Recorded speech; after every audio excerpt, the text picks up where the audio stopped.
வணக்கம் மக்களே, இன்றைக்கி என்னான்னு பாருங்கள். சாப்பாட்டு வீடியோ. ஒயிட் ரைஸ் பாருங்கள், சுரக்காயும் பருப்பும் போட்டு ஒரு கூட்டு. 100 பருப்பு, அரை சுரக்காய் தான் போட்டிருக்கேன், ஏன்னா வேஸ்ட்டாக போயிடும். 2-3 பேருக்கு தான் இது, ஓகேவா?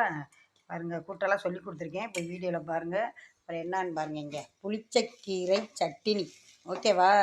துவையல் செய்வோம்ல, அதேமாதிரி நல்லா வதக்கி எல்லாம் போட்டு அப்படியே மிக்சியில் அரைச்சி கொஞ்சம் வற்ற வச்சிட்டோம்னா ஒரு 2-3 நாளைக்கு சாப்பிட்டுக்கலாம். பாருங்கள், இது புளிச்சக்கீரை துவையல், ஓகேவா? பாருங்கள், இதேமாதிரி செஞ்சு பாருங்கள். கேளுங்க, சொல்கிறேன் எப்படி செய்யணும்னு. இது ஒரு 3 நாள் 4 நாளைக்கு நம்ம வச்சுக்கலாங்க. வெளியில் வச்சா, ஃப்ரிட்ஜுக்குள்ளே வச்சா 1 வாரம் கூட வச்சுக்கலாம். நீங்கள் புளிச்சக்கீரை உடம்புக்கு அவ்வளோ நல்லது. மித்த கீரையெல்லாம் சாப்பிடக்கூடாதுன்னு சொல்லுவாங்க நைட்டுக்கு. இதுவுமே நம்ம பகலில் சாப்பிட்டு நைட்டுக்கு சாப்பிட வேண்டாம். குடலை அப்படி சுத்தப்படுத்தும். புளிச்சக்கீரை சட்னி பாருங்கள். லைக் பண்ணுங்கள், சப்ஸ்கிரைப் பண்ணுங்கள். பாருங்கள், இந்த புளிச்சக்கீரையை போட்டு கொஞ்சம் சாப்பாடு கிண்டி வச்சுருக்கேன். பாருங்கள், அந்த சட்டி பட்டியில் அது ஒரு டேஸ்ட்டாக இருக்கும். வேறு சட்டியில் வச்சுருந்தேன், வதக்கிறதுக்கு தான் அந்த சட்டி போட்டிருக்கேன்.